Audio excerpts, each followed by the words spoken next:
Hello beautiful people, welcome or welcome back to my channel. My name is Oluchi Imo, and in today's video I'm going to be showing you how to decorate a Cocomelon cake. Now if you're into kids cake like I am, you know that this is a raving theme. It's a very popular design amongst children. Now I'm going to be showing you how to do this in Buttercream, and I have decided to speed up this part because I know that probably you've seen a couple of my decorating videos and you're used to this already. So can we just skip to the good part? But if you're just watching my video for the first time, you are welcome. So what I do basically is to trim my cakes. I fill it, layer it, I trim, and then I dowel, which is what I'm doing now, just to give structure to my cakes. And then I go ahead to crumb coat the cake. Don't worry, you're going to see the video at a slower pace. But for now, just relax and enjoy. Let me just pop in to say thank you so much for 10,000 subscribers. You all are amazing, and I really cannot thank you enough for your support towards my channel, for watching my videos, watching the ads. I hope you're watching the ads. Please watch the ads, please do. Thank you so much. I am so grateful and I am thankful. Now to celebrate this, I'll be giving out a couple of classes at a token, so please let me know. I've dropped some questions in my community tab. Let me know what class you'd like to learn that I don't have on my channel yet, and I will work towards making it available at a token. Starting with the decoration, I have my fondant right here. This fondant is a week old, but see how good and pliable it still looks. So I'm gonna need my fondant. Okay, I want to make a kind of grass effect on my cake. So what I just did was to put the food color into my fondant, and I'm just going to knead it in. Someone asked a question recently, a few days ago, for me to show how I tint my fondant. So basically this is how I do it. But if you like to see other videos and you don't mind me making them in small quantities, please let me know in the comments as well. I wouldn't want to make them in large quantities because they would waste after then. So if you're okay with making them in smaller batches than this, please signify or indicate in the comments. Thank you.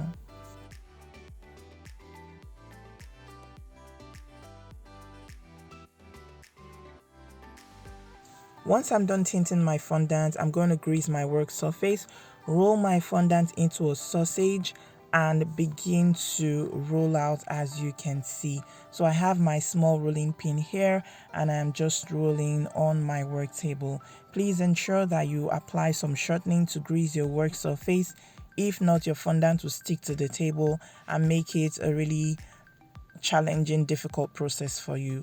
So please grease your work surface, grease your work table.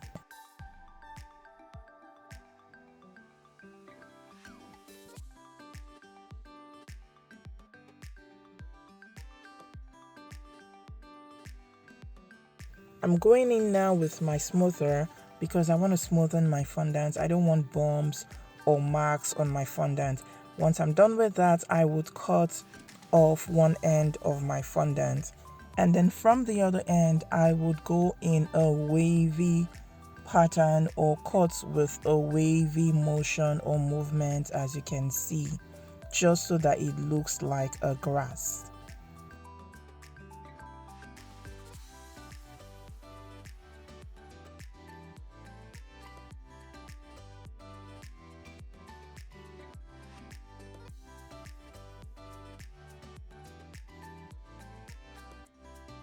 The next thing is to roll it gently and carefully.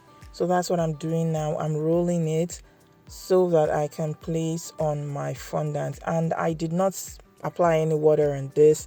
I just went ahead to stick it onto my buttercream like so.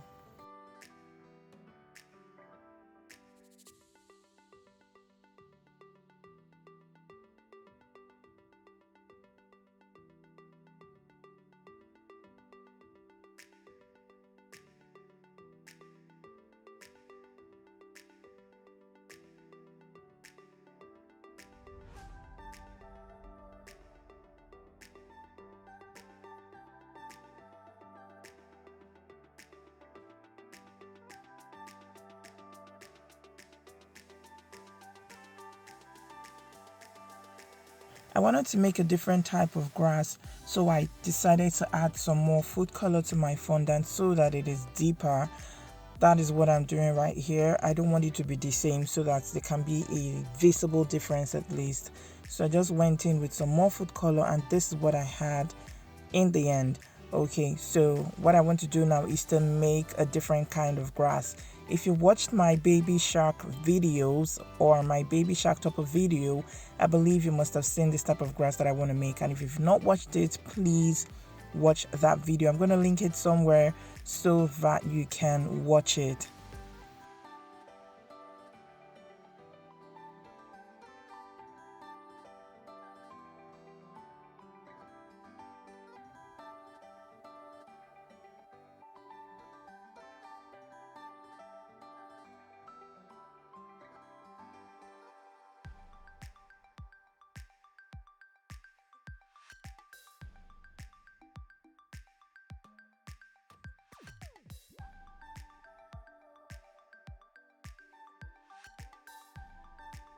Very simple, pretty straightforward, and this is what it looks like. So I went ahead to make a couple of some more that I would use for my cake. What I'm doing now is to apply some water to the side so that it can stick to my fondant.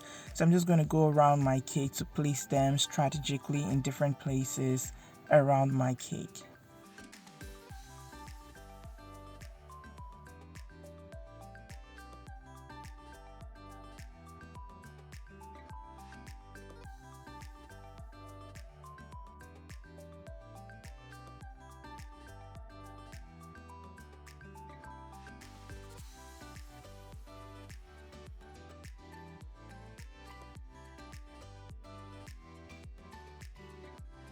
Please, if you're enjoying the video, kindly click on the like button. Help me to help this video and help my channel so that the algorithm can pick this video up. So please hit the like button and drop me a kind comment as well so that I know that you are finding this video helpful as we proceed in the video.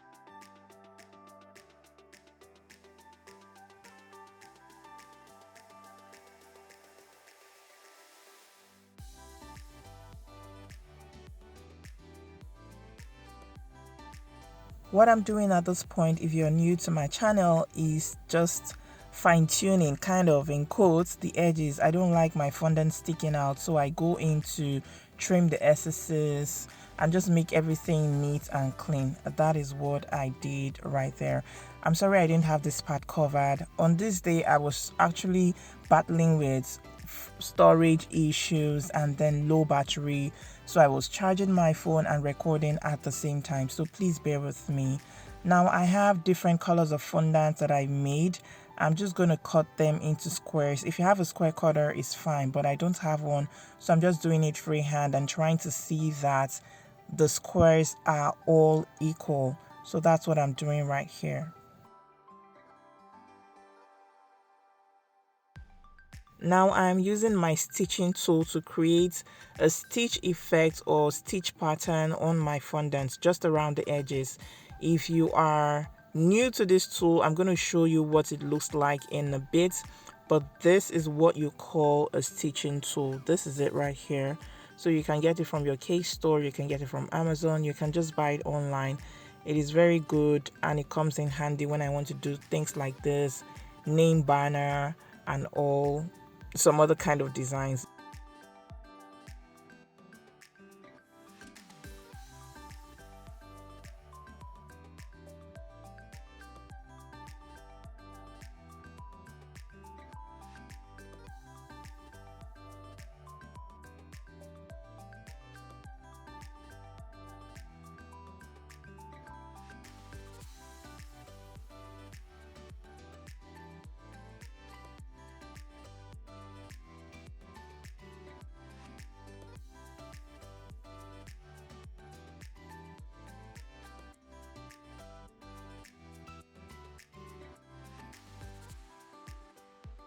Now my letter and number blocks are all ready, and I'm going to be showing you how to make a ladybug. So that's what I'm doing now. I have some red fondant, and I will just go ahead to make some 2D ladybug accents that I'll be using for my cake. Please, I don't know what to call it, but that's what I want to show you. And the thing is that I did not make my maker heads or the things that I'm going to be using on this cake ahead of time. So I made them as I was working on the cake. So it took me a longer time to decorate this cake than it should normally have done. I think that's correct. So they're actually 3D, not 2D, I beg your pardon. So I'm just going to roll like I've done, roll them into circles, and then I'm going in with my Dresden tool, the blunt part of my Dresden tool, to make a line or a mark in the middle. Now for this third one, I wanted it to look like the ladybug actually wanted to fly, so I went in with my craft knife to cut it open into two and then just spread it out a bit. So that is it. That is what it looks like. Once I'm done with the body parts, I would go ahead to make the head with a black fondant.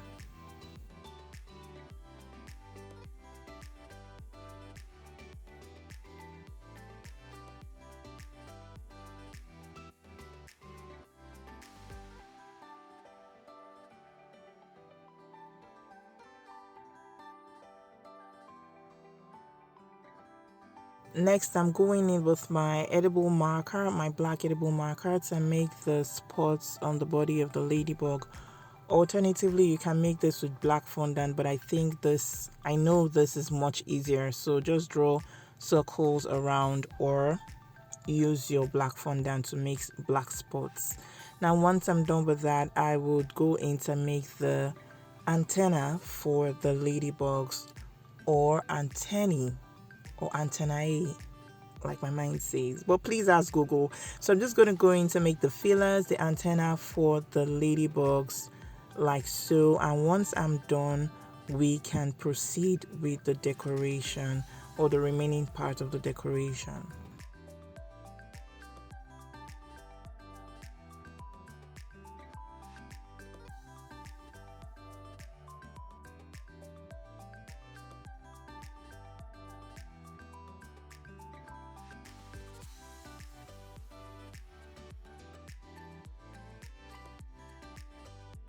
So I'm just placing my blocks in different fun positions on my cake, after which I would make one last decoration. Like I said, it was a last minute thing, so I was just trying to see what I could do to make the cake pop some more, just like the theme rightly suggests and just as my client requested. So they wanted it to be beautiful. I can't remember now if she mentioned colorful, but I personally wanted the cake to have colors and to have a fun look.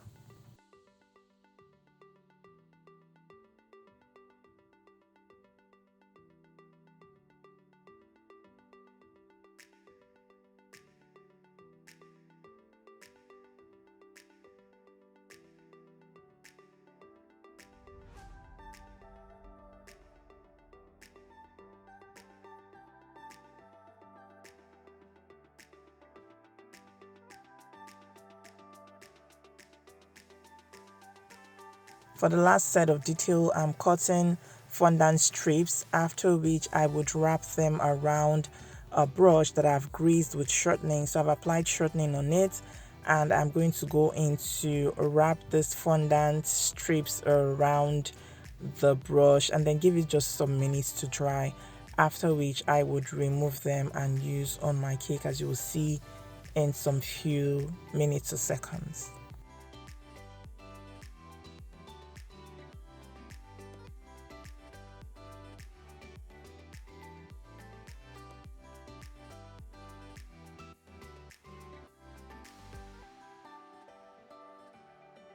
And that's it. So thank you once again for watching this video. Please, if you're yet to like this video, please.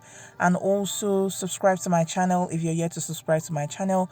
Turn on notifications as well. And please drop me a kind comment. And please do not skip the ads. Please watch my ads. And share this video with those in your caking communities, with your baker friends and colleagues. Until I see you in the next video, stay happy, stay safe, and stay blessed.